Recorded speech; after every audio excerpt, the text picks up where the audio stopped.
तो आज के क्लास में हम लोग पढ़ेंगे multi stage vapour compression refrigeration system. ठीक है, जिसको हम लोग कैस्केड सिस्टम भी कहा जाता है। यानी कि मल्टी स्टेज है। अभी तक जो हम लोग जो भी वेपर कंप्रेशन साइकिल पढ़े थे, ये सब एक सिंगल स्टेज था। इसको हम लोग कहेंगे single stage vapour compression refrigeration system. ये हम लोग अभी तक पढ़े हैं। लेकिन जब हमारा कहते हैं कि बहुत ज्यादा हमें अल्ट्रा लो टेम्परेचर की जरूरत होती है, ठीक है, to produce ultra low temperature, मतलब अगर जो इवापोरेटर है या फिर हमारा जो कूलिंग स्पेस है या स्टोरेज है, अगर वहां पर अगर हमें बहुत लोअर टेम्परेचर तक कूलिंग करने की जरूरत होती है, तो हमारा फिर सिंगल स्टेज से काम नहीं चलता है। फिर हमें उस जगह पर मल्टी स्टेज या फिर इसी का नाम है कैस्केड सिस्टम का इस्तेमाल करना पड़ता है। तो अगर अल्ट्रा लो टेम्परेचर हमें प्रोड्यूस करना है, हमारे इवेपोरेटर की टेम्परेचर को एकदम लोअर कर देना है, तो उसका प्रेशर भी क्या हो जाएगा, लो हो जाएगा। क्योंकि ये जो इवेपोरेटर है, मान लेते हैं कि ये इवेपोरेटर है और इससे जब हमारा रेफ्रिजरेंट यहाँ से इन करेगा और इससे यहाँ से आउट होगा, ये इन पॉइंट हुआ, ये आउट हुआ, तो रेफ्रिजरेंट जब इवेपोरेटर से पास करता है तो यहीं पर वो अपने स्टोरेज से हीट को गेन करता है ना। तो इस हीट गेन के ड्यूरेशन में ही वो स्टोरेज स्पेस को क्या करता है, कूल रखता है।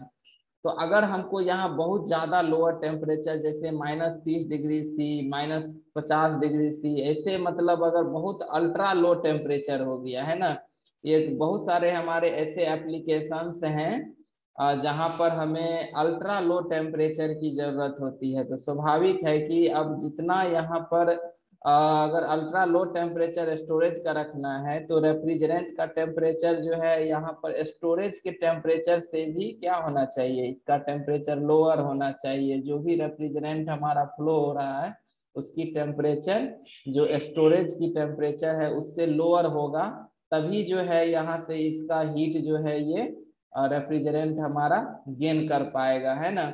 नहीं तो फिर हीट तो हम लोग जानते हैं कि हमेशा वो हाई टेम्परेचर बॉडी से लोअर टेम्परेचर बॉडी की तरफ फ्लो करती है।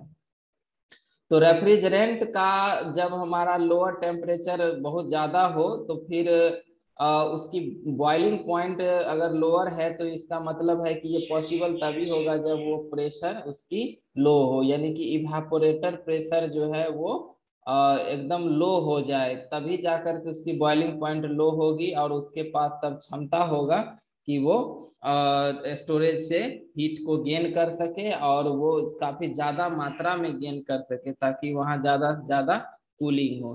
तो इस कारण से क्या होगा कि हमारा प्रेशर रेशियो का मान बढ़ेगा ही, है ना। जब रेफ्रिजरेंट की टेम्परेचर को लोअर करना है तो उसकी प्रेशर को भी लोअर करना होगा। तो अगर ज्यादा प्रेशर लोअर होगा तो एक हमारा कंडेंसर प्रेशर है, जैसे कि इसको हम लोग यहाँ पर साइकिल के रूप में देखते हैं कि अगर हमें यहाँ पर लो टेम्परेचर इवेपोरेटर है और यहाँ पर हाई टेम्परेचर कंडेंसर है, ठीक है।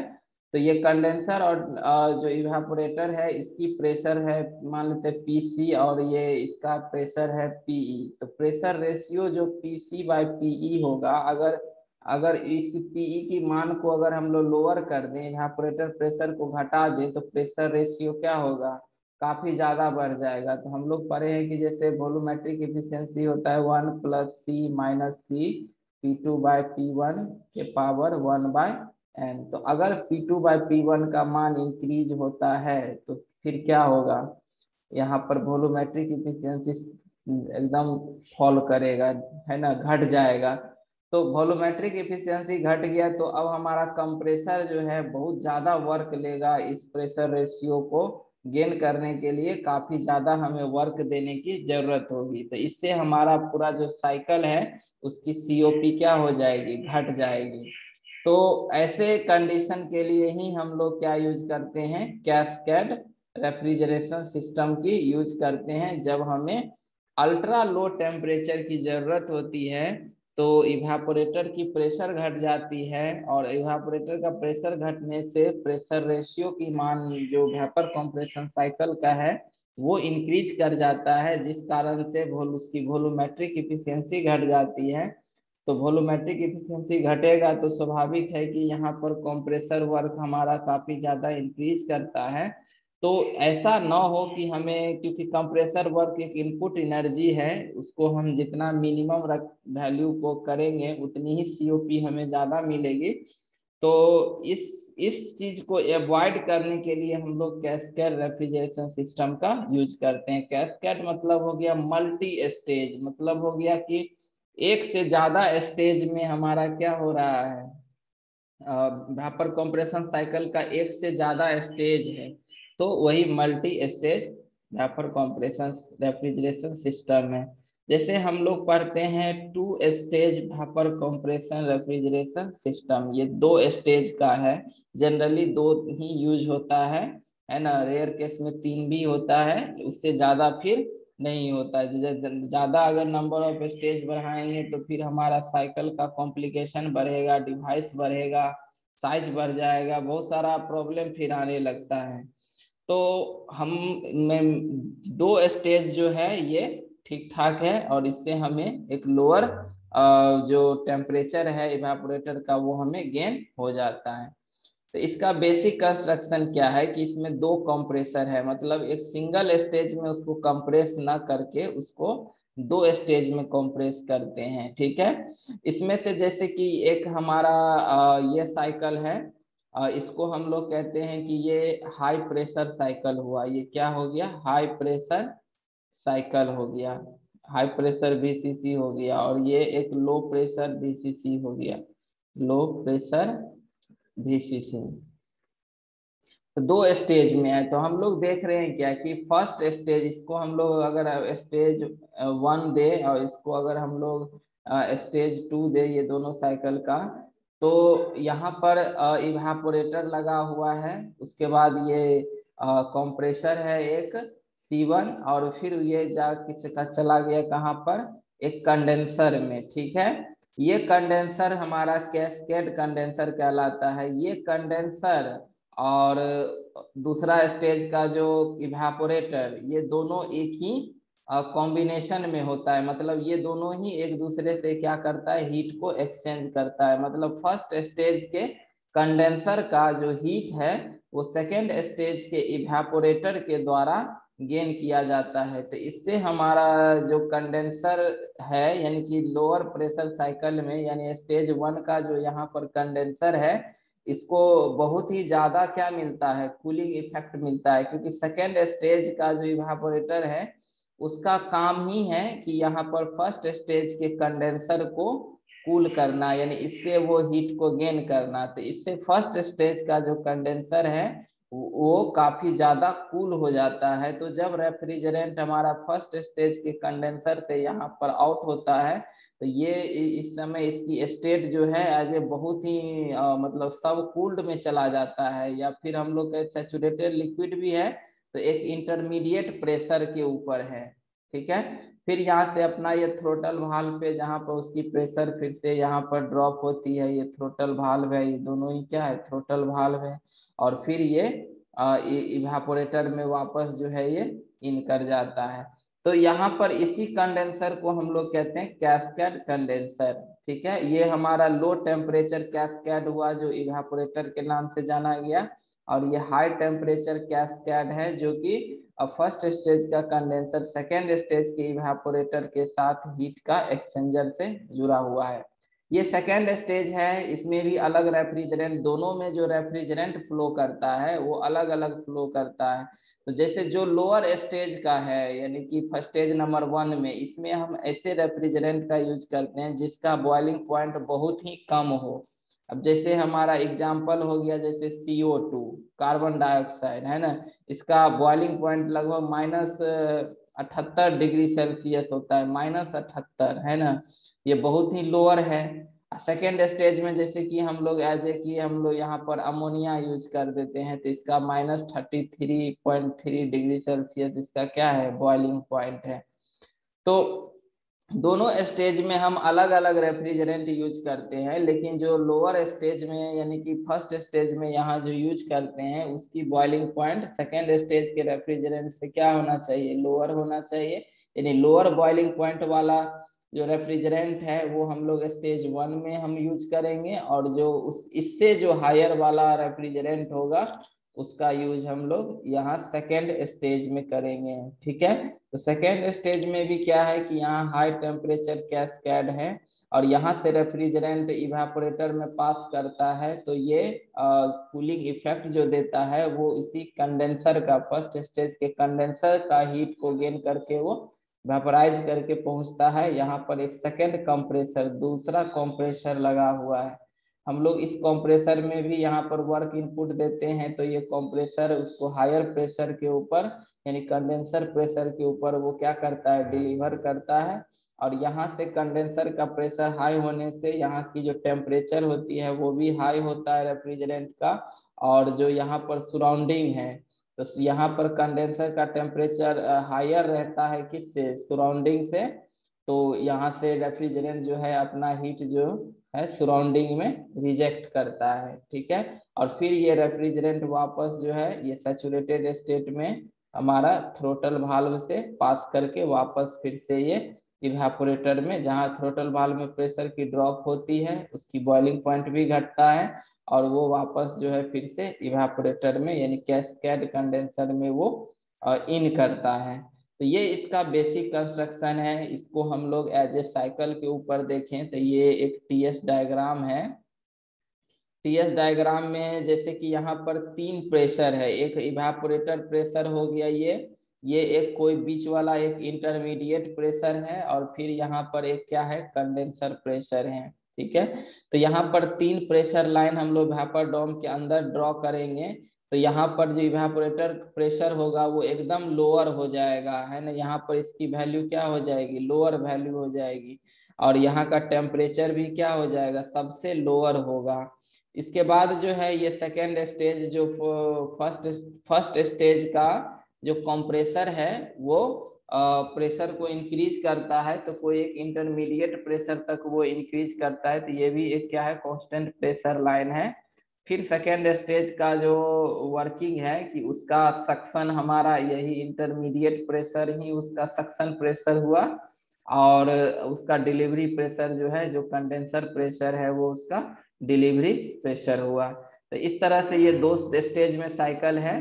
तो अब क्या है कि फर्स्ट स्टेज के साइकिल में कि जैसे कि हमारा यहाँ पर अल्ट्रा लो टेम्परेचर है, इसकी प्रेशर बहुत ही लो हो गया है, तो इसकी बॉइलिंग पॉइंट भी क्या हो जाएगी, लो हो जाएगी। तो ये हमारा जो 4 पॉइंट है, इस पॉइंट के ऊपर या रेफ्रिजरेंट जो है ये 4 है, 4 पॉइंट पे एंट्री लेता है इवेपोरेटर में, और जहां पर ये क्या करता है, हीट को गेन करता है। और हम एक आइडियल साइकिल माने इसको, तो इवेपोरेटर से जो रेफ्रिजरेंट आउट होता है वो उसका स्टेट जो होता है वो सैचुरेटेड स्टेट में होता है, यानी सैचुरेटेड वेपर के रूप में वो कंप्रेसर में क्या करता है, इन करता है। तो यहाँ 4 से लेके 1 तक जो है ये कूलिंग इफेक्ट देता है, और यहाँ से सैचुरेटेड वेपर के स्टेट में पहुंच के फिर ये कंप्रेसर में एंट्री लेता है, और कंप्रेसर के अंदर क्या होती है, आइसेंट्रोपिक कंप्रेशन होती है, जो 1 से 2 प्रोसेस हुआ, यानी कि यहाँ 1 पॉइंट पे इन किया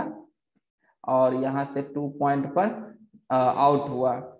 उसके बाद जो है ये 2 पॉइंट है, और 2 पॉइंट के बाद ये फिर कंडेंसर में जाता है, और कंडेंसर में जहाँ से ये 2 से लेकर के इसकी रिजेक्शन जो है 3 तक यानी कि सैचुरेटेड लिक्विड लाइन तक, जैसा कि हम एक आइडियल साइकिल में पढ़ते हैं कि ये 2 जो सुपर हीट रीजन में रेफ्रिजरेंट है, यहाँ पर पहले उसका डी सुपर हीटिंग होता है, फिर कंडेंसेशन होता है, और जब यहाँ कंडेंसर मतलब ये 3 पॉइंट हुआ, यहाँ से जब ये आउट होता है तो फिर इसकी स्टेट होती है सैचुरेटेड लिक्विड, और सैचुरेटेड लिक्विड स्टेट में वो थ्रोटल वाल्व में इन करता है जहाँ पर उसकी थ्रोटलिंग प्रोसेस होती है, और फिर ये वापस 4 यानी कि पॉइंट पे ये इवेपोरेटर में एंट्री लेता है। यहाँ पर इसकी प्रेशर क्या हो गई, ड्रॉप हो गई। तो फर्स्ट ये हमारा फर्स्ट स्टेज का साइकिल है जिसमें प्रेशर रेशियो जो है कोई एक इंटरमीडिएट प्रेशर से लेके इवेपोरेटर प्रेशर तक है, जो कि एक क्या है, लोअर वैल्यू है ना। ये दोनों ही प्रेशर रेशियो बहुत ज्यादा नहीं है। अब आते हैं सेकेंड स्टेज के साइकिल में। तो सेकेंड स्टेज के साइकिल में जो वो भी एक आइडियल हम वीसीसी माने, तो आइडियल वीसीसी मानने के में हमें होता क्या है कि जो कंप्रेसर है, सेकेंड कंप्रेसर, उसकी जो एंट्री पॉइंट है वो भी क्या होगा, सैचुरेटेड वेपर के रूप में होगा। तो ये हमारा 5 पॉइंट है, 5 पॉइंट है। 5 पॉइंट यानी सैचुरेटेड वेपर स्टेट में वो क्या करता है, दूसरे कंप्रेसर में एंट्री लेता है, और फिर वहां पर इसकी कंप्रेशन होती है आइसेंट्रोपिक, और वो फिर ये पॉइंट का नाम हम लोग 6 दे देते हैं। तो यहाँ 5 से 6 क्या होता है, इसकी आइसेंट्रोपिक कंप्रेशन होती है। ठीक है। इसके बाद जो है ये 6 पॉइंट के ऊपर ये कंडेंसर में इन करता है, जो high pressure vapour compression cycle के कंडेंसर जो है वहां पर वो इन करता है। तो ये 6 भी स्टेट क्या है, एक सुपर हीट स्टेट है। ठीक है। और यहाँ से फिर क्या होती है, वो कंडेंसर में इन करता है, जहां पर उसकी हीट की रिजेक्शन होती है। और एक आइडियल साइकिल माने तो ये कंडेंसर में जब ये रेफ्रिजरेंट इन करता है तो सुपर हीट स्टेट में होती है, और जब यहाँ से आउट होता है, यानी ये 7 पॉइंट है, इसकी स्टेट होती है सैचुरेटेड लिक्विड, है ना। यहाँ पर उसका D super heating plus condensation दोनों होता है।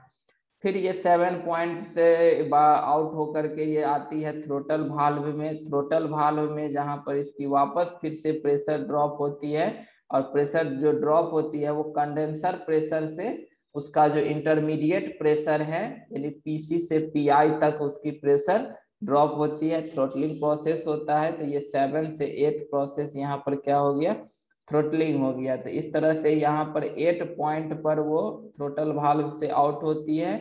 और ये इवेपोरेटर, ये हमारा इवेपोरेटर हो गया किसका, तो जो सेकेंड स्टेज का जो साइकिल है बीसीसी, उसके लिए ये इवेपोरेटर हुआ। तो 8 पॉइंट पर क्या होता है, वो इवेपोरेटर में इन करता है, जबकि उसकी प्रेशर जो है सेम होता है, जो फर्स्ट स्टेज का जो कंडेंसर है उसकी जितनी प्रेशर है वो सेकेंड स्टेज के इवेपोरेटर का प्रेशर है। उसी प्रेशर पर ये 8 पॉइंट पर ये इवेपोरेटर में एंट्री लेता है, और वापस जो है तो ये 5 पॉइंट तक ये रेफ्रिजरेटिंग इफेक्ट देता है। और ये रेफ्रिजरेटिंग इफेक्ट जो है वो सिर्फ कंडेंसर को देता है, कि यानी फर्स्ट स्टेज साइकिल का जो कंडेंसर है उसको वो कूल करने के लिए उसका हीट ये गेन करता है। तो फर्स्ट स्टेज का कंडेंसर जो है वो ज्यादा ठंडा होता है। तो इस तरह से ये हमारा 2 साइकिल फिर कंप्लीट होती है। तो इसी में हम कंपैरिजन करें कि अगर हमको प्रेशर रेशियो यहाँ पर पीसी है और यहाँ पर जो है पीई है, प्रेशर पीसी बाय पीई, तो अगर हम लोग पीसी बाय पीई, ये हमारा टोटल प्रेशर रेशियो है, क्योंकि हम हमारा डिजायर तो ये है इवेपोरेटर का प्रेशर, है ना। और कंडेंसर तो खैर सराउंडिंग के बेसिस पे होता है, क्योंकि जब तक कंडेंसर का टेम्परेचर हायर नहीं होगा सराउंडिंग से, तब तक यहाँ पर ये सराउंडिंग में हीट को रिजेक्ट ही नहीं करेगा। तो इसीलिए ये प्रेशर की वैल्यू काफी हायर है। तो अगर पीसी से पीई यानी ये प्रेशर रेशियो है, अगर हम इसको सिंगल स्टेज में करेंगे, अगर कंप्रेस करते हैं, तो ये 1 से लेकर के ये कहाँ पहुंचता, डायरेक्ट 2 डैश के ऊपर पहुंचता। ठीक है। आइसेंट्रोपिक चूंकि यहाँ पर क्या होता है, आइसेंट्रोपिक कंप्रेशन होता, तो 1 से 2 डैश तक ये पहुंच जाता, किस में, ये सिंगल स्टेज में, है ना।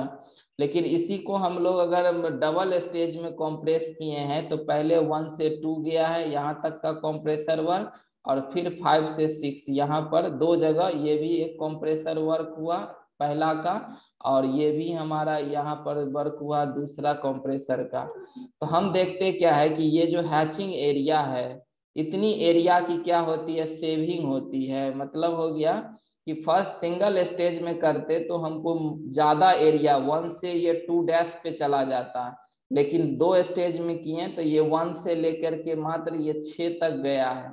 तो ये हैचिंग एरिया जो है, इतना एरिया का क्या हुआ, सेविंग हुआ। तो ये सेविंग क्या है, ये सेविंग है कंप्रेसर वर्क का, यानी कि 2 स्टेज में हमें कंप्रेस करने से जो है कंप्रेसर में जो इनपुट एनर्जी है उसकी वैल्यू कम हो गई, तो स्वाभाविक है कि हमारा सीओपी क्या होगा, इंक्रीज करेगा।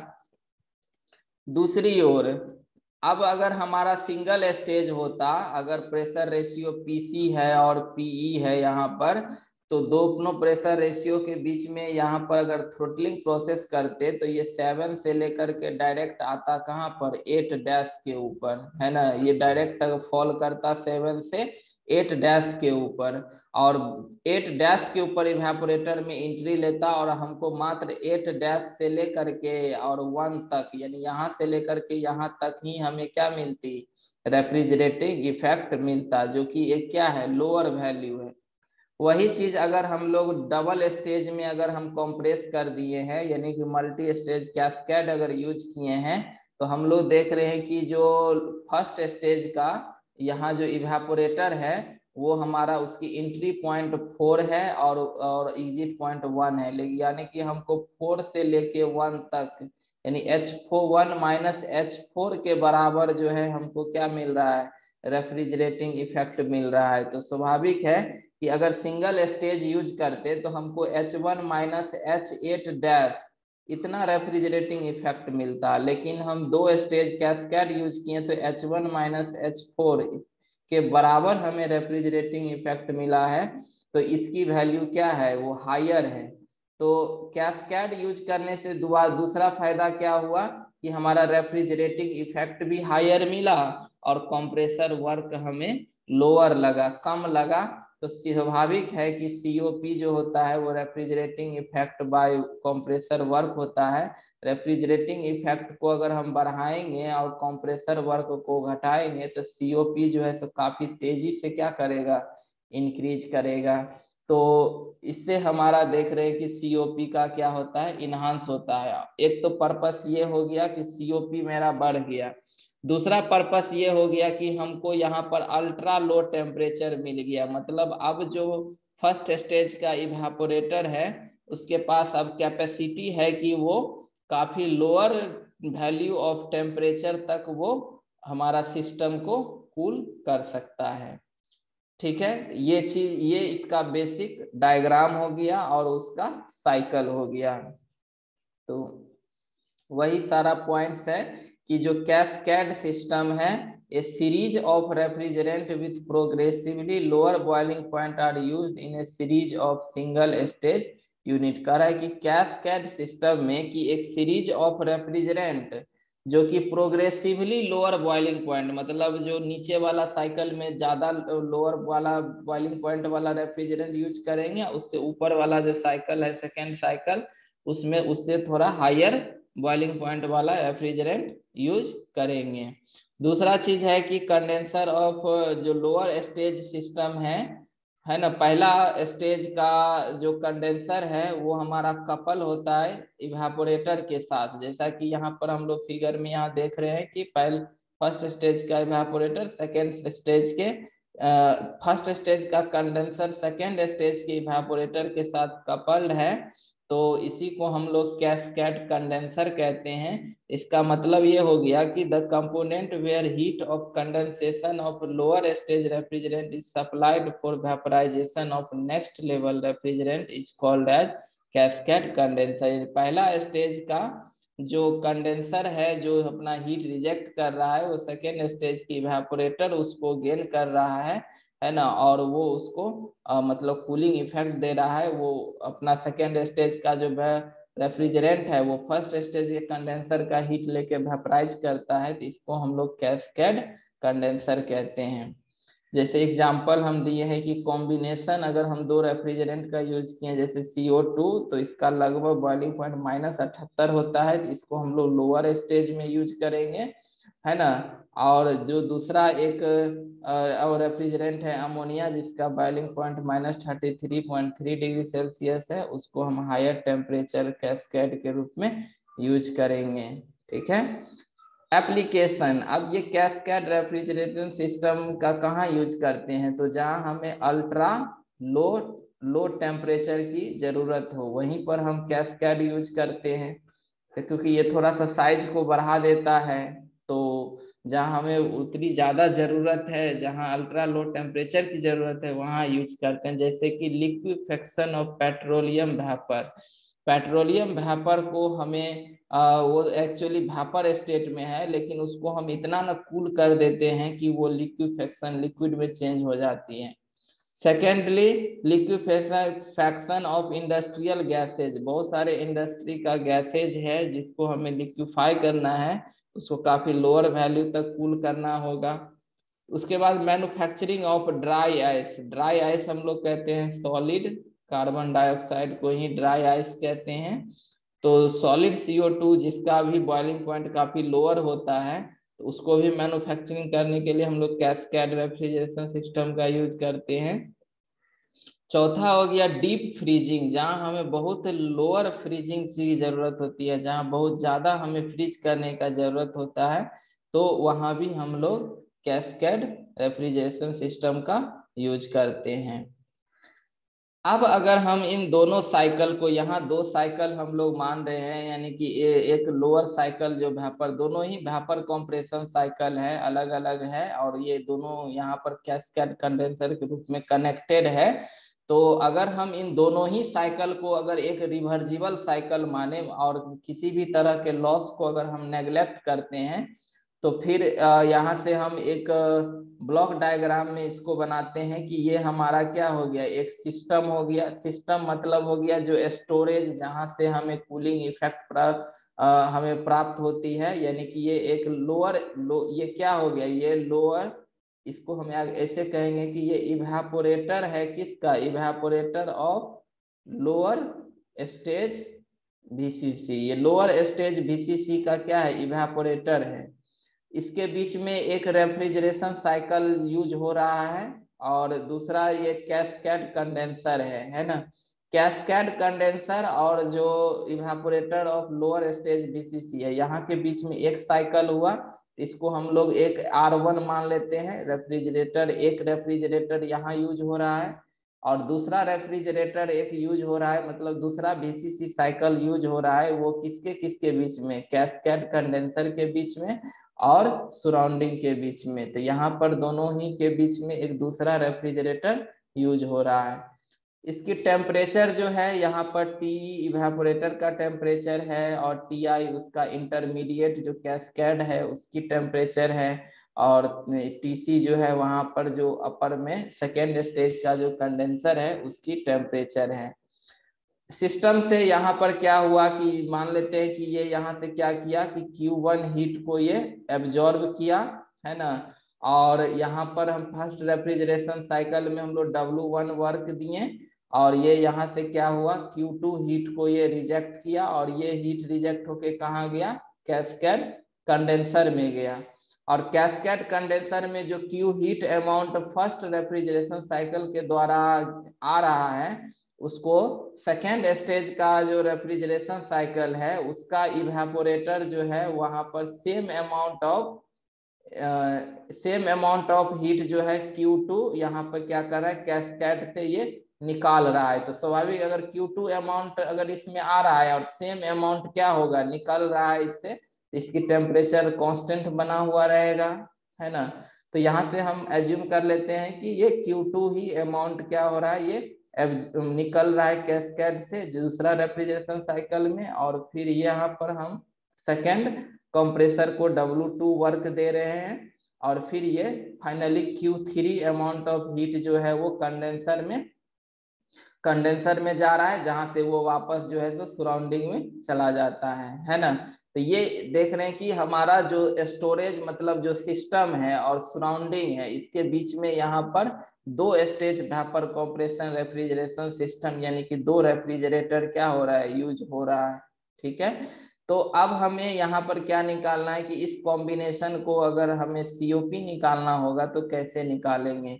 तो हम लोग मान लेते हैं कि दोनों ही साइकिल क्या है, रिवर्जिबल है, ये पूरे की पूरी तरह रिवर्जिबल साइकिल है। तो हम जानते हैं कि रिवर्जिबल साइकिल यानी कि कार्नोट साइकिल जो होती है वो सिर्फ टेम्परेचर लिमिट के ऊपर डिपेंड करता है, उसको वर्किंग मीडियम से कोई मतलब नहीं होता है, सिर्फ टेम्परेचर लिमिट के ऊपर डिपेंड करता है। तो अगर अब हम इसका फर्स्ट वाला का R1 का अगर हम COP निकाले तो ये Q1 उसके लिए क्या हो गया, रेफ्रिजरेटिंग इफेक्ट हो गया R1 के लिए, और कंप्रेसर वर्क क्या हो गया, W1 हो गया। तो COP यहाँ पर R1 के लिए हम निकाले हैं तो ये क्या हो गया, Q1/W1। यहाँ से W1 का मान निकाल लिए तो Q1/COP R1 आ गया।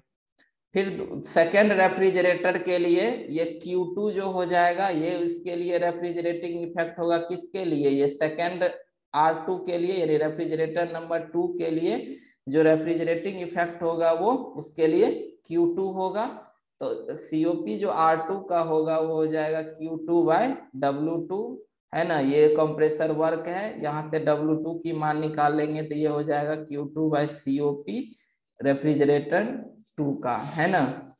तो अब हम लोग अगर पूरा होल सिस्टम का अगर हम लोग COP निकाले, यानी कि पूरे के पूरे कैस्केड का अगर हम लोग कैस्केड का अगर COP निकालें तो पूरे सिस्टम के लिए जो हमारा रेफ्रिजरेटिंग इफेक्ट होगा वो हमारा क्या होगा, Q1 होगा। ये पूरे सिस्टम के लिए, यहाँ के दोनों ही साइकिल को अगर हम कंबाइन कर दें, उस जिसको कि हम कैस्केड कहते हैं, तो उसके लिए रेफ्रिजरेटिंग इफेक्ट जो हो जाएगा वो Q1 हो जाएगा, क्योंकि यही हमारा क्या है, Q1 ही हमारा आउटपुट है। तो यहाँ से रेफ्रिजरेटिंग इफेक्ट कैस्केड का क्या होगा, Q1 होगा। जबकि वर्क इनपुट जो है यहाँ पर दो जगह वर्क हो रहा है, एक R1 में भी दे रहे हैं और दूसरा R2 में भी दे रहे हैं, तो टोटल वर्क जो हो जाएगा कैस्केड का वो W1+W2 हो जाएगा।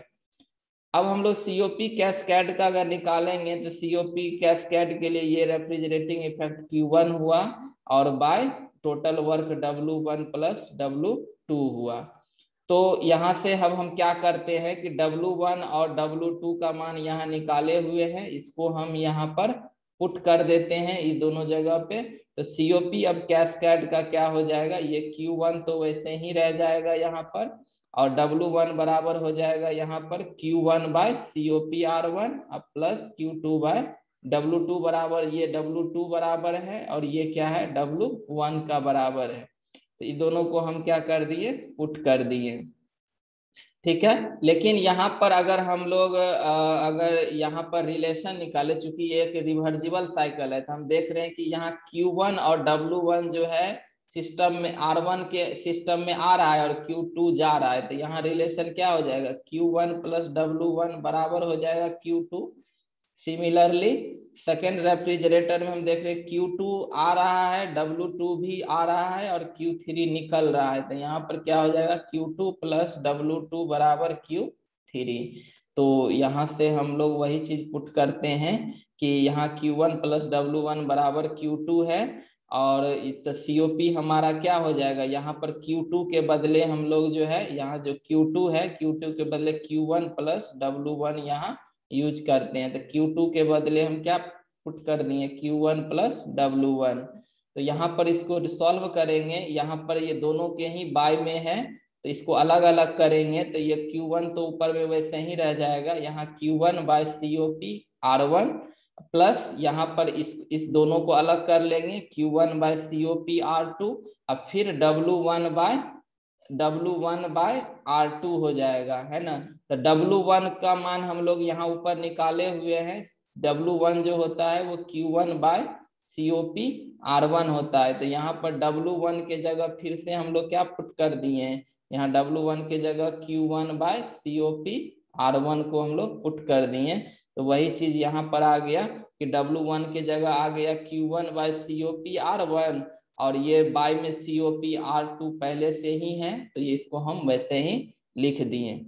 यहाँ पर हम तीनों का LCM लेंगे इसको, तो ये आ जाएगा क्या, COP R1 plus COP R2, है ना। और सॉरी यहाँ पर हम सॉल्व करेंगे तो देखिए यहाँ पर क्या हो जाएगा कि Q1 तो रहेगा ही ऊपर में, और यहाँ नीचे जो है जो अगर LCM लेंगे तो COP R1 आप इंटू COP R2 क्या हो जाएगा, LCM आ जाएगा। तो यहाँ पर COP R1 से डिवाइड करेंगे, ये 1 आएगा, तो यहाँ पर क्या हो जाएगा, COP R2 प्लस यहाँ पर ये बाय में COP_R2 है तो ये दोनों कैंसिल हो जाएगा, तो ये COP_R1 हो जाएगा, है ना।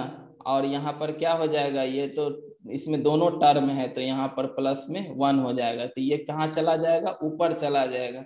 देखिए ये Q1 Q1 Q1 तीनों में है, तीनों में से कॉमन ले लेंगे तो ये Q1 क्या हो जाएगा, कैंसिल हो जाएगा। तो ये COP_R1 और COP_R2 ये दोनों ऊपर चला गया।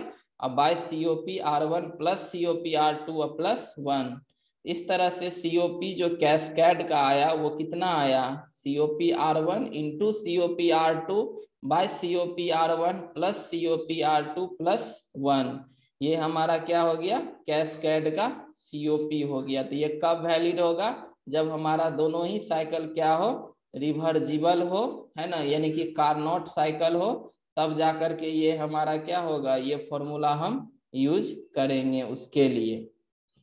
इस तरह से हम कैस्केड का COP निकालें। अब कैस्केड के कारण क्या क्या इफेक्ट आएगा, तो हम लोग देखें कि कैस्केड के कारण रेफ्रिजरेटिंग इफेक्ट बढ़ जाता है, कंप्रेसर वर्क घट जाता है तो COP इंक्रीज कर जाएगा। उसके बाद जो है कंप्रेसर डिस्चार्ज टेम्परेचर, यहाँ पर जो कंप्रेसर का डिस्चार्ज टेम्परेचर है वो भी घट जाता है ना, चूंकि यहाँ पर हम लोग अगर इंटरकूलिंग का यूज कर दें तो और घट जाएगा। ऐसे सीधा टेम्परेचर 2' जो कि एक बहुत ही सुपर हीटेड रीजन है, वो ज्यादा टेम्परेचर इंक्रीज हो गया तो उस वो हमारा कम हो जाता है ना।